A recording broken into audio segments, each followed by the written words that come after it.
the law of attraction stories, and the story we want to talk about today. And I'm not going to read you the story. I'm going to give you the short premise of the story.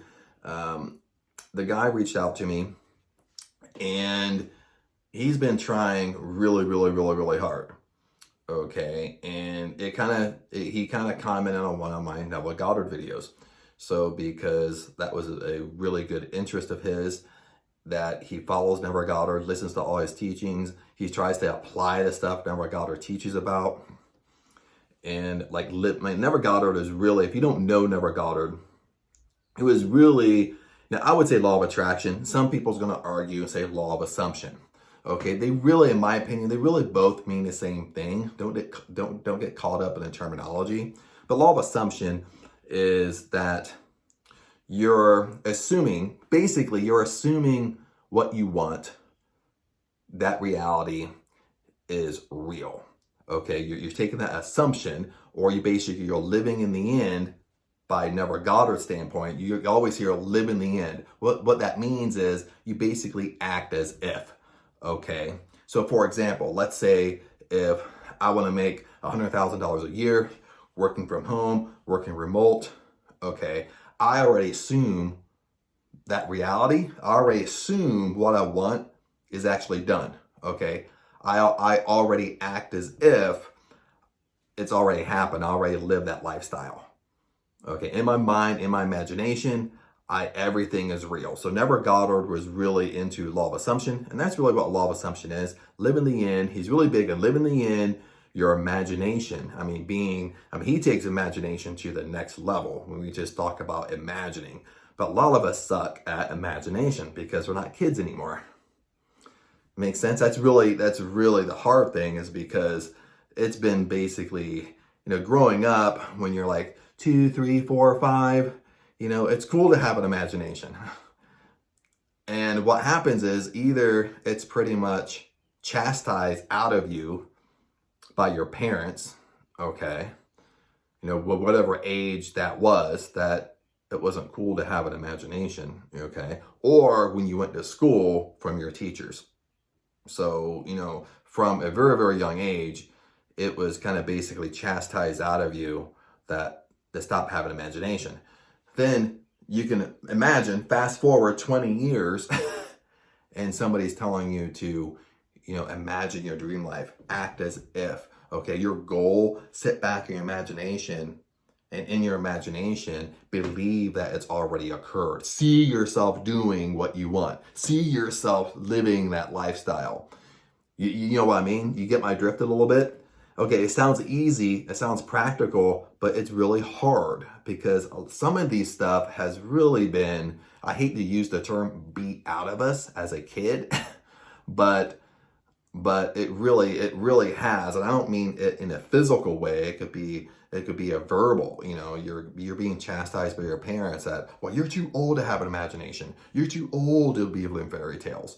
Okay, and I'm sure you probably heard that somewhere in your life, either from parents or teachers or coaches or whatnot. And that's basically been left you stopped it, and now as an adult, you're saying, imagination, I have to sit back and imagine my dream life.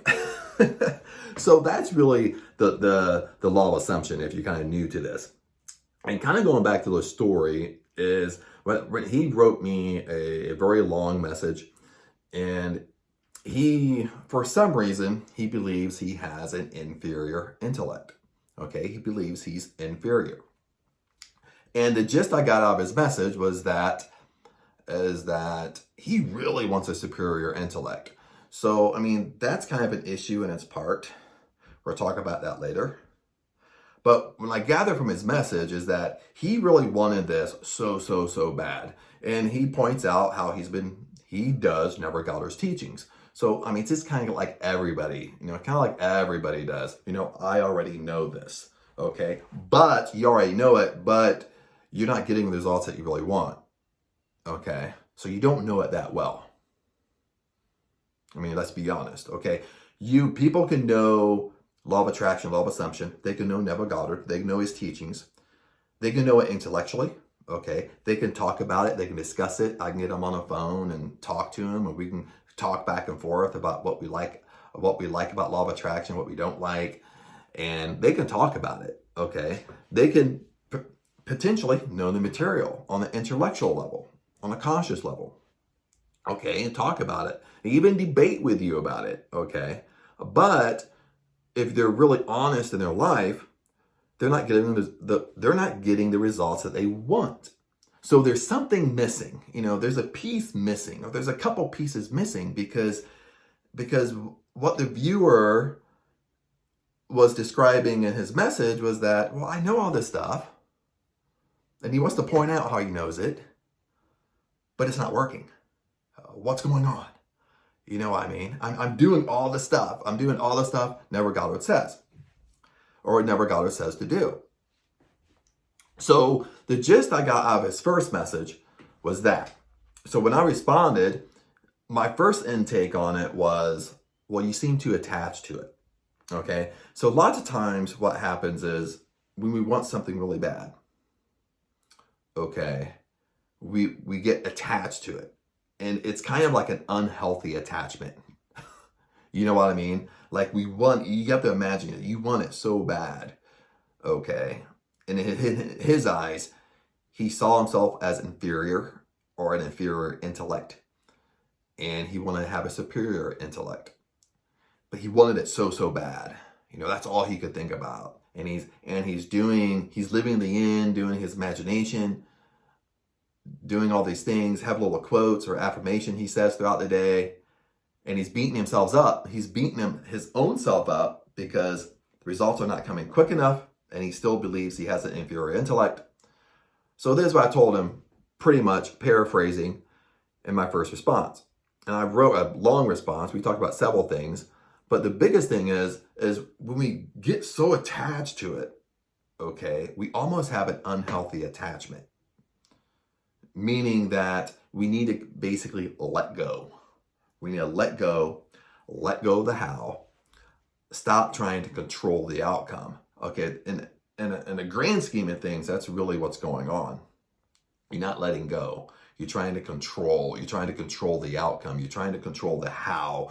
You're trying to put yourself into a position of how can I, on not a spiritual sense or a higher consciousness sense, but how can I, the limited knowledge that I have, how can I get what I want? How can I make it come true?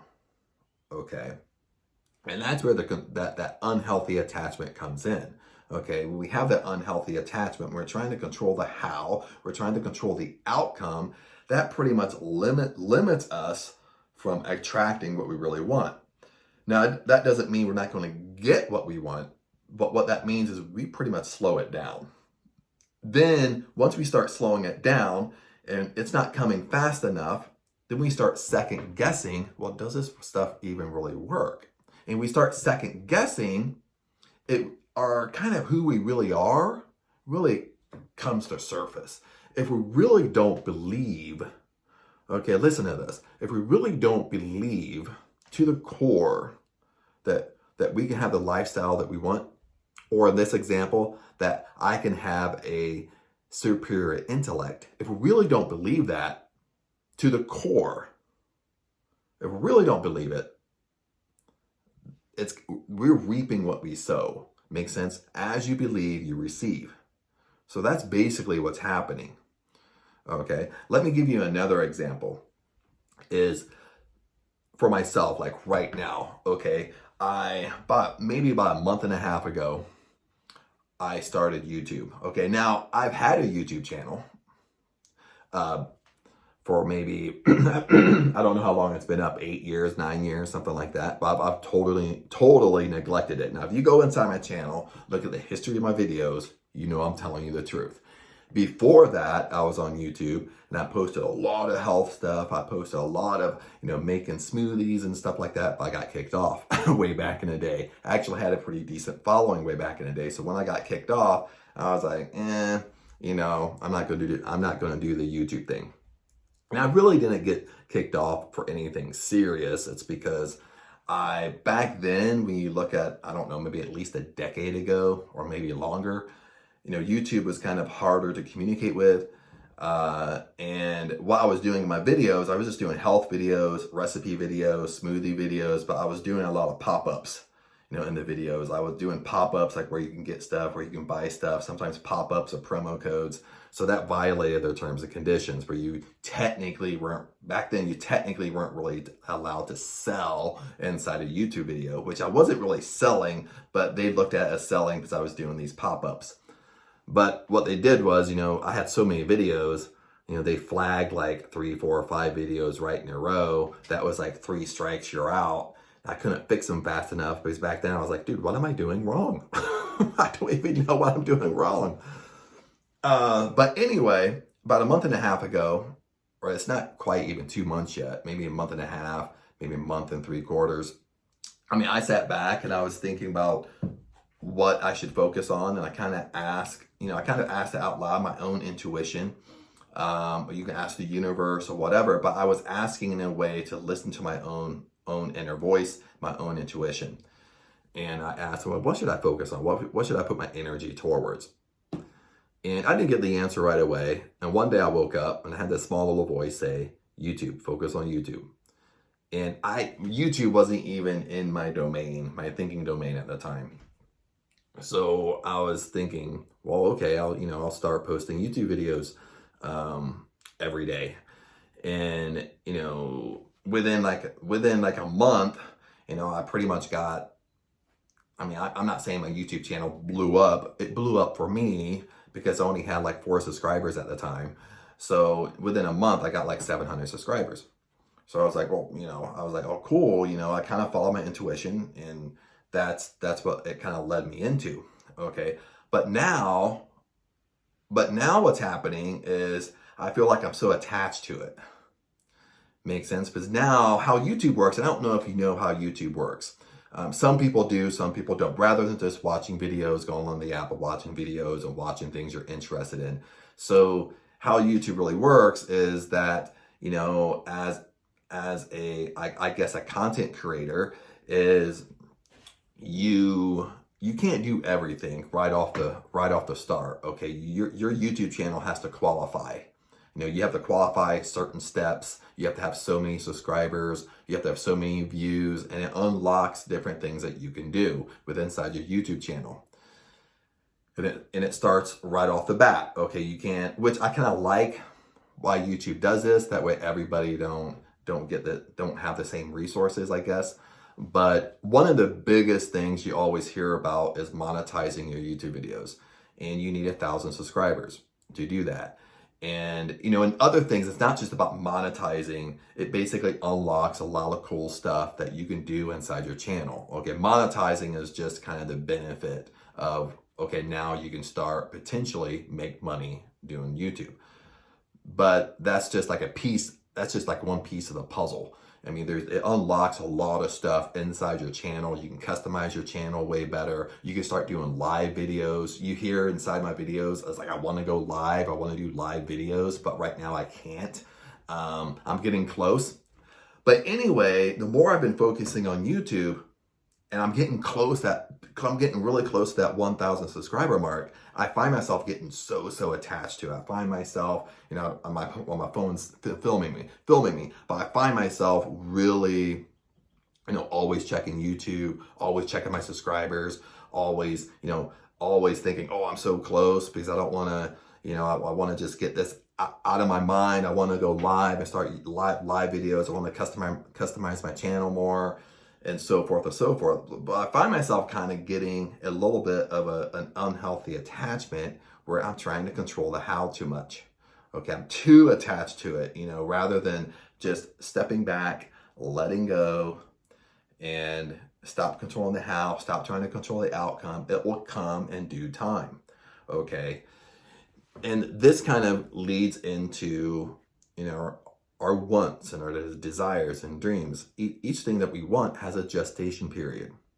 Okay, we don't know how long it's really going to take for us to manifest what we want. Now, we've all probably at this point, I think at this point, it's kind of becoming unpopular. It's not as popular as it was, the movie The Secret. Some people's heard of it. When it was really popular, everybody heard of it. But now but now some people haven't heard of it. The movie The Secret kind of got the law of attraction really popular again. Law of attraction kind of died down when the movie Secret came out, I think back in 2007 or something like that. I could be wrong, don't quote me on that. That through that whole movie, it's true, okay, but they kind of, since it's gained so much popular and they turn it into a movie, they really turned the law of attraction into immediate gratification. Okay, if you really think, if you really know what you want, you really do these exercises, then in 24 hours you can manifest this. So people are addicted to this immediate gratification. It's not just the law of attraction industry that does this. Even the weight loss industry does this. You take this magic formula, take this magic pill, and you lose weight in 7 days. You know what I mean? So everybody wants immediate gratification. So if it's not coming quickly enough, we assume that, well, it don't work. But it does work, okay? But we don't know that gestation period, okay? Then on top of that, when we start getting into that mode of second guessing, we're too attached to it. That's what I mean. We need to let go, step away from it, stop controlling the how, and just let it be, okay? So going back to the subscriber, going back to our conversation earlier, that's basically what I told him, like pretty much in a nutshell. So he responds to me. Okay, it took him a while to respond. He responds to me. He responds it's lengthy, but it's pretty a congested paragraph that, he's basically second guessing what I tell him. So he's kind of like, in a sense of this email, he's kind of he's asking for advice, but at the same time, he's defending where he's at in his current situation. He's defending it. Okay, so in the first response, I told him that what if you state you have an inferior intellect, okay? But what if abundance is inside you, abundance is our birthright, okay? What if you already have a superior intellect? You already have it. That's Neville Goddard's teachings, okay? And I would quote a Neville Goddard to him because that's who he's really interested in. So according to Neville Goddard, you already have it. You set the intention that you want a superior intellect, okay? Once you set the intention, you imagine you already have it. You act as if you already have it. You let go of the how. You let it be. And that's it. Then it will come to you, okay? That's pretty much Neville Goddard. That's pretty much the basics of Neville Goddard. You set an intention. You believe you already have it. Live in the in your imagination. You act as if you already have it in your thought process, okay? You create a bedtime and morning routine, because that's the best time to do the imagination. You go to bed, live in the in. You go to bed dreaming that you have a superior intellect. You see yourself in imagination doing it and having that, how that relates to you.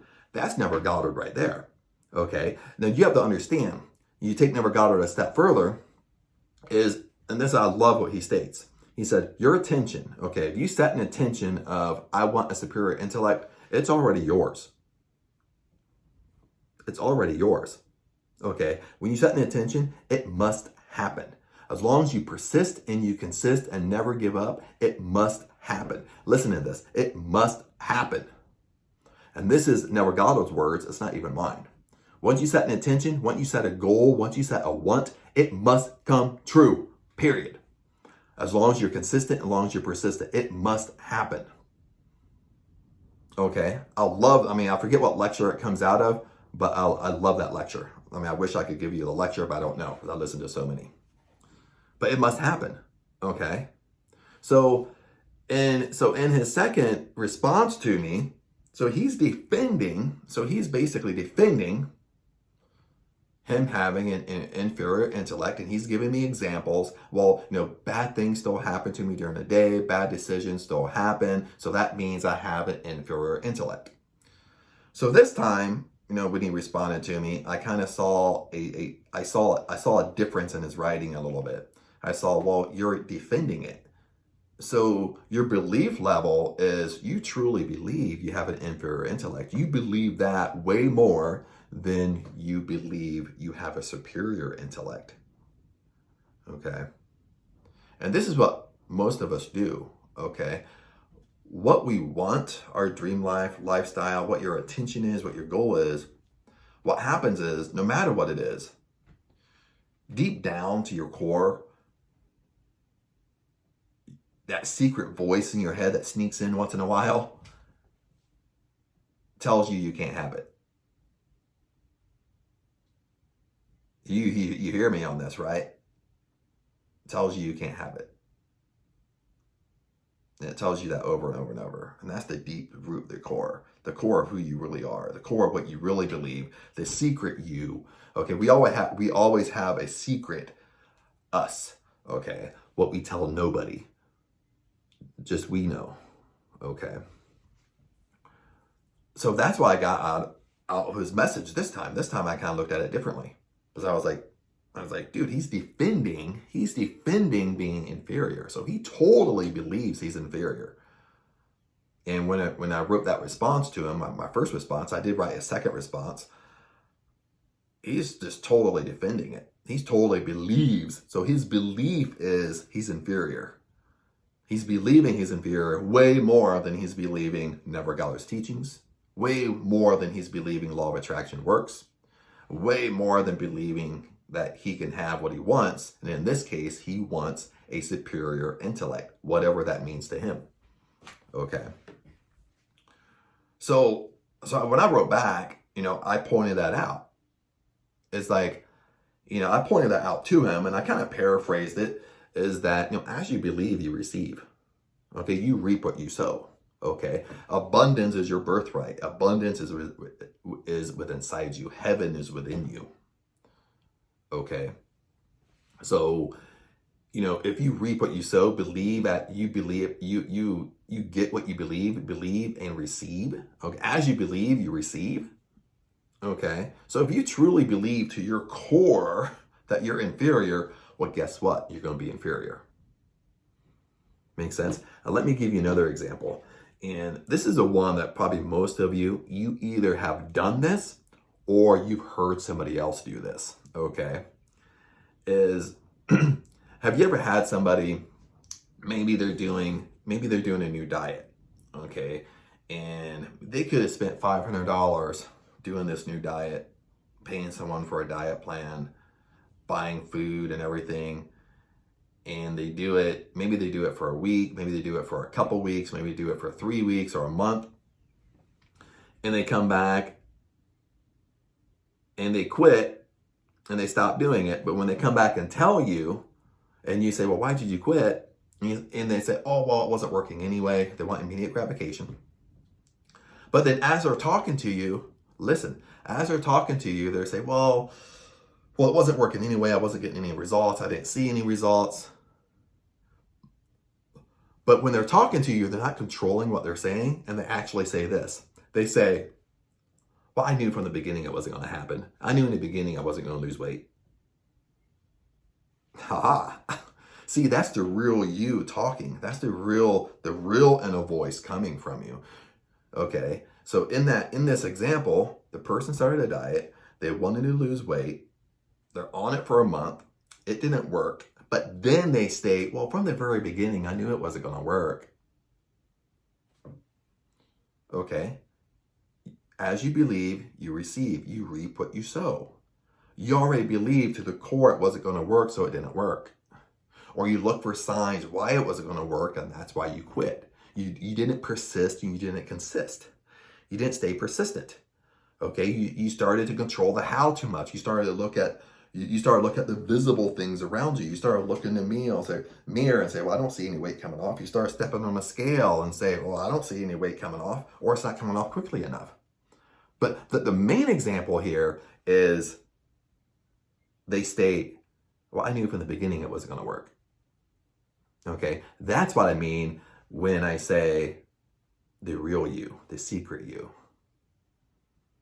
Okay. So I point this out to him, like in my message. I reply to him. I reply kind of a lengthy reply. And I told him, I brought that up, what I just said.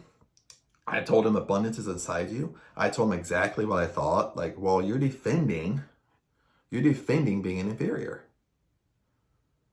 So these are all the examples I told him. And at the end, I state that, and one more thing before I kind of go to the end, I gave him some homework, and I'll give you the homework assignment as well. One more thing that I told him was that when I read his second message, I also thought that, okay, he totally believes he's inferior. Okay, where did this come from? Where did this bad habit come from? Where did this bad thought come from? And this is where all of us have bad habits. All of us have bad habits that were taught to us, okay, when we were 2 years old, 3, 4, 5 years old. Okay, or we picked up, or we heard from our parents, or we went to school and learned. Okay, we picked them up from somewhere. Okay, so in his example, him being inferior, it started kind of come to me a little bit, my intuition, kind of how he wrote his email. I was like, okay, he really believes he's inferior. So where is this thought coming from? Okay, and I don't know how old he is or whatnot, what we're dealing with in his past, and I told him that there's a lot that I don't know, but it has to come from a more of a deeper rooted thought or a belief, meaning that maybe his parents told him that he's inferior. Maybe they didn't use that word. Makes sense. Maybe that's a nicer word. You can kind of read in between the lines here. Maybe it came from his teachers, friends, makes sense, family, uncles and aunts and stuff like that, or a combination of everything. That it's such a deep rooted in him that he's inferior, and that's why he believes that way. And I went on to explain to him a little bit that and he would state, well, when something bad happens or a bad decision happens, that's just clarification. I still have an inferior intellect. So he's taking, like, anything bad happens. So he's looking at law of attraction, law of assumption, Neville Goddard. He's kind of looking at it as a perfect life. Okay, well, if something bad happens to me, well, that's an example of why law of attraction don't work. Why law of assumption don't work. Okay, so it's not about controlling bad things happen. Bad things happen to everybody. Makes sense? I want to say knock on wood, but bad things happen to everybody. Okay, when I take my life, I've been divorced. Okay, I've had an ugly divorce.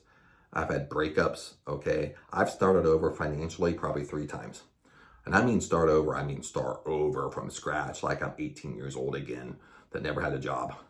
You know what I mean? I've lost my life savings before as an entrepreneur, investing in my own company or investing in others. I've lost my life savings.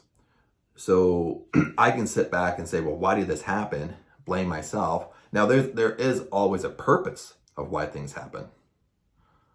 Maybe there's a purpose behind it, but sometimes we don't know that purpose. Sometimes it's building our character. Sometimes we have to learn something that helps us have better relationships, for example. Like in relationships, I was kind of really a people pleaser. I kind of just went with the flow too much. I didn't set boundaries, And then that's sometimes why a relationship would end for me, because I would get so, I would grow kind of tired of the relationship a little bit because I never set boundaries. I always felt like I'm not doing what I want to do. And it really came down to me, really not the other person, because I couldn't set boundaries. I always just did what my significant other wanted me to do. Or if she made plans, I always went, and I was just, it was hard, because I wasn't setting boundaries. Sometimes those things happen to teach you that to have healthy relationships, you have to set healthy boundaries. Okay. And sometimes, it's our perception. Okay. Sometimes it's our own perception of why something is happening. Is I don't know. I think the lighting is adjusting because it's getting daylight more. I can kind of see it in the camera, so I apologize. So hopefully the lighting's not getting too bad. But it's kind of going back to, it's our perception of what's happening. If it's kind of the saying, if God closes one door, a better door is going to open. Okay, now you don't have to put a spiritual sense on it. If one door closes, a better door opens. Okay, and Neville Goddard says this, and I quoted this to him, and I was paraphrasing because he loves Neville Goddard. So I said this, I go, Neville Goddard always gives this example. Like, Neville Goddard says that he had this one client person he was helping, and he told him what to do. Do you set an intention, go home, imagine, think in the end. And he said he did this. And the next time he went to work, he got fired. And he went back to Neville Goddard and he says, dude, I lost my job. I was doing your exercises and I went to work and got fired. And like, how is being fired is making my life better moving forward? But Neville Goddard says this, well, you needed to be fired. If you set an intention of what you want, you imagine what you want, you imagine your lifestyle, you think in the end, and you went to work and got fired, well, you needed to be fired because that's the only way you're going to move forward to get what you want. Because you're not going to move forward. You're not going to quit your job, even if you hate your job. You're not going to quit. They're going to have to fire you in order for you to move on. So it needed to be done in order for you to move into that direction of your want. You move in that direction of your goal or your attention. So I told him that as well. We can't control the good and the bad. You can't use, as we grow up now. It's a lot of high school and colleges now. They have debate teams debate, and we start debating back and forth of something bad happened. So now it's not true. Has nothing to do. It's just our perception of it. Period. It doesn't mean nothing's bad going to happen. It's just our perception of it. It's how we handle it. Okay. So I told him that as well. Now let's go on to the homework, and I'm going to wrap this up because this has been like a 35-minute video. And, I give a lot of good information. I think I do anyway, but I'll try to keep it at a half hour. But this is what I left him with. I said, and I'm going to give you some homework, and you can do the homework assignment as well. I'm doing it as well because that's why I thought about it, because I'm starting to do this too. I did it before, and it worked really, really well, and I got really good results from it, and I wanted to do it again. So then I said that this is what I want you to do. I want you to go out, buy a notebook, and only use the notebook for this exercise. And I said, for the next 5 days, okay, do I have a notebook here? I do. It's right over here. Okay, so you buy a notebook, okay? And for the next 5 days, in this notebook, you only use this notebook for this exercise. You don't use it to write notes in or write a to-do list or jot stuff down, your grocery list. You have to go shopping. Use this, okay? And on the front page and the back page, the front and the back, you write a statement. And you write this statement, and usually your statement can only be one line, maybe 2 lines at most, and you just write it over and over and over.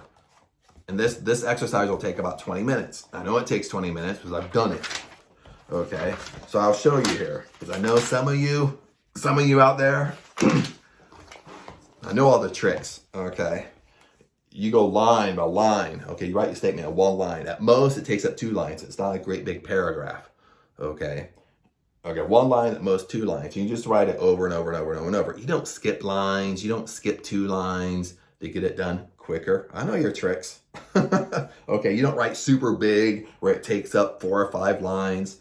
Okay, you write small. Like sometimes if mine's lengthy, I'll write small enough I can fit it on 1 line or 2 lines at most. And I'll just go to the next line, write it. Next line, write it. Okay. I have to point that out because I know some of you out there. So I'm making light of this situation. Okay, but this is the homework assignment. And this is what I want you to write. And this is what I told him to write. And I said, you can adjust it to you and your situation. Make it personal to you, okay? Is say something like this. Thank you, Father, that I have a superior intellect. Thank you, Father, for blessing me with a superior intellect. Thank you.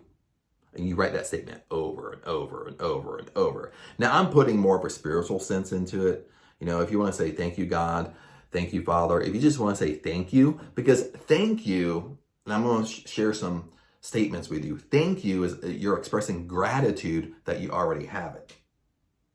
Okay? That's basically what you're doing. There's a power in writing. Okay? I don't know. I can't explain it. I don't think anybody can really explain it, but there's a power in writing. There's a power in writing down your wants and your intentions. Okay? There's a power into expressing your gratitude. Okay? That's why I use the word thank you, because I'm expressing my gratitude around my intention that I want, but I don't put it in terms that I want. Okay? I want means I don't have, so I put it in terms that I already have.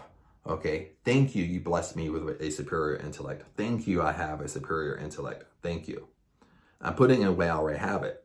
Okay, you can use I am statements. Makes sense? I am are very powerful statements. You know, thank you. Thank you, I am a great person, have a superior intellect. Thank you. You know, no, those are the two things I would do. Gratitude, thank you, and I am. Watch how you write, okay? Because lots of times we're getting bad habits of writing. You're writing it in a way that states that you don't have. You want to write it that you already have it. It already happened, and you're expressing your gratitude for it to happen. That's your homework assignment. Do this for 5 days straight. It takes about 20 minutes. Realistically, when you actually sit down and start writing, it does take 20 minutes to write front and back of a regular notebook. Don't buy a little teeny tiny thing, okay? So you have to set aside at least 20 minutes to do this. And what I found, I've done this several times, that once you get on like day 2 or 3, it really starts to ingrain in you. Like you're just subconsciously writing the statement over and over and over. And when you're writing it, you're so focused on it. And I can't explain why it works. Some people do videos on this and they explain why it works. They don't know why it works. Trust me.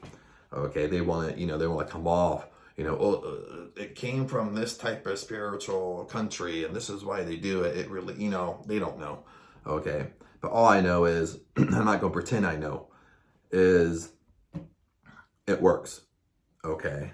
And there's such a power in writing, not typing on a computer, writing in your own hand. And you're just doing it over and over and over. It just gets so ingrained subconsciously that every time I've done this, I've done it twice. And every time I've done this, what I wrote came true. It's almost like Neville Goddard says, when you set an intention, it must come true. It must happen. Say this one more time. When you set an intention, it must come true. It must happen. Anyway, people. Anyway, I don't know what to say. Anyway, I want to wrap this up. It's been about 40 minutes. Thank you for listening. If you have questions, make sure you comment down below. Let me know how this works. Let me know your own struggles. We all are in this together pretty much, okay? Some people are up at, some people up at different stages, whatever, but there is no master here. You know what I mean? There is no expert here. So, we're all at different stages. We all have different habits that we're trying to wiggle through. So, post your examples, post what you're going through. If you have questions, post it and all that stuff. But other than that, I'll see you in the next video.